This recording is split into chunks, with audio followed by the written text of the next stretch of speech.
Sometimes being young and trying things, you're so naive and you don't know any better. All you do is learn. And if you fail, it doesn't matter. And so whether I was 9, 10, 12, 16, 21, the failures were irrelevant. And whether you're 9, 12, 16, 21, 22, 24, I'm sleeping on the couch. I have a car with a hole in the floorboard. I'm living like a bum and like a student. And so what did I have to lose? And so I think that influenced me as much as anything. So it was, my dad was like, go for it. Why not? What have you got to lose? You have to sleep on a different couch. So I think that was motivation. Type of person you are, kind of points to the things you're good at. Are you 12? You're not going to know. Are you 16? You're not going to know. If you're 18, maybe if you have a special talent, right? You can throw a baseball 100 miles an hour. You can sing and your voice is incredible. You're a concert pianist. You're a chess grandmaster. If you have a specific skill set or talent that just immediately propels you to the top, you want to follow that. Yeah. But I remember having a list. I still have it. When I graduated from college, or was getting ready to graduate, and all the different industries that I thought I might want to partake in. When you find something you're good at, go for it. I was never really into technology when I was a kid, but then as I got a job that used it, I found out I was good at it. And once I found out I was good at it, then it became a lot more fun. When you're good at something, it's almost always fun, right? And once it was fun, and I combined that with my business skills, then I saw, okay, I know how to make money at this stuff because I know how to sell. Now I know tech. That gives me something I love to do. And so, what I tell people, the key is find something you love to do and be great at it. You just have to try different things, and even if 99% of them fail, you only have to be right one time. You don't have to figure it all out in advance. You can be wrong. You can pick the wrong career. You can pick the wrong job. You can pick the wrong spouse. You can pick the wrong whatever. But you get it right one time, you're set. But if you don't try, and if you don't go out there and try all those different things, you'll never get that one time. And so it's not a question of, okay, how much different stuff do I do, or how many different things should you try? Try them all. Try them all until you find the one you like.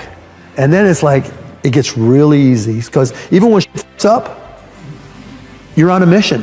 You're loving what you do, and then it gets easy. And so that's just the approach I've always tried to instill in people who work for me and myself. I knew I was wired to be excited about business. How or why, I don't know, but and there's certain guys that have the genetics to jump out of the gym, right? There's certain guys, that when they golf, they have the muscle memory and the discipline. Dirk Nowitzki may not be the most talented guy in the NBA, but his discipline and his focus to do what's necessary to be successful, he's willing to do, and combine it with being 7 feet tall and being skilled, it makes him an amazing basketball player. So it's understanding what your skill set is, finding the right place to use those skills, and then going for it. Will that make you 250 grand? It depends if you pick the right industry.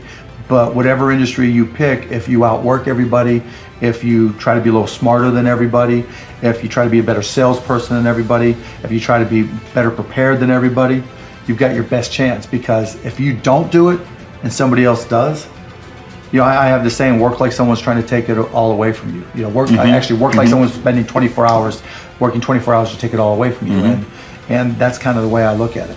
I remember asking my dad to, I wanted new basketball shoes because I was a basketball junkie back then. He's like, well, your shoes work. If you want a new pair of tennis shoes, you have to go out there and get a job. And I'm like, Dad, I'm 12 years old, and it just so happens he was playing poker with his buddies, and one of his buddies was like, well, I got a job for you. I've got these garbage bags that we distribute. You can sell them door to door. I'm like, okay. And it was when I was selling them and realizing that I liked to sell and that I could sell, and that I recognized that selling was about providing a service and creating value for people, that I knew that I would literally back then, I knew that I could always succeed. I remember I was 16, I think, when I started a stamp company and started going to stamp shows and trade shows, and just working a little bit harder than other people and trading up from one stamp to the next. I remember one time I started with a quarter and bought a stamp and left with $50, thinking, hey, if I could do this, I could do anything. And it's not that everything worked. I failed a lot, but I never ever felt like I wouldn't be able to work hard enough to succeed. I also always say it's not about passion. everybody's got passion for something. Yeah. Right? Don't follow your passions, follow your efforts. Because people say, I was passionate to play baseball. I was passionate to play basketball. Yeah. Doesn't mean all of a sudden I was going to be good enough. Yeah. But I found myself being really curious about business, being really curious about technology. And that curiosity is really what drove me. And I think, particularly if you're young today, curiosity is great. Always learning and trying to find new things and being curious about new things, because that's what leads you to that path. Trying to figure out in advance, that's hard because you don't know what you don't know. Be prepared. Understand, put yourselves in the shoes of the people or the businesses that you're working with. The message that I just got on Cyberdust is a perfect example. If he would have put himself in my shoes, it would be obvious that Cyberdust is important to me. I'm trying to push everybody to message using it. I volunteered, and Dave mentioned that, hey, I'm going to be answering questions long after this is over from you people, from everybody sending me messages. So Cyberdust is obviously important to me.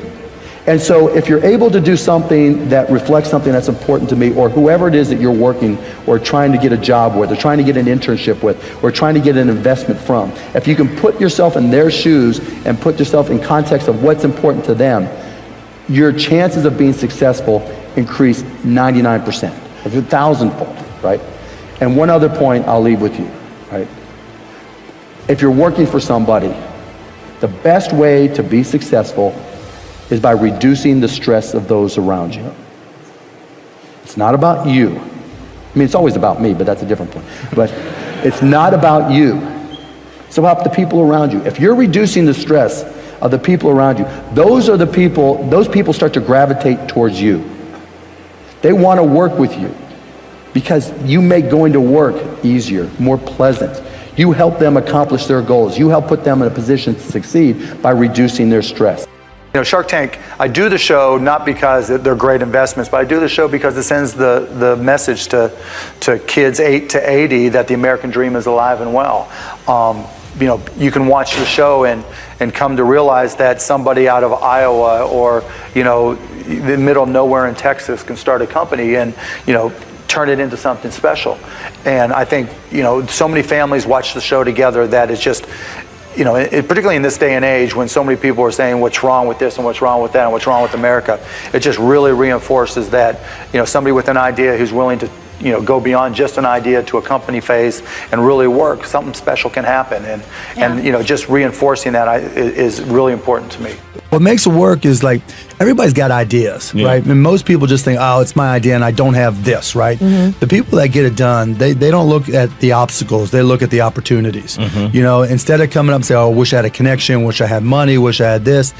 Like this dude with the surfboard, man. He went out and found a used surfboard and he started putting it all together and it was just his time, and then he took it, built one, figured it out, built another one.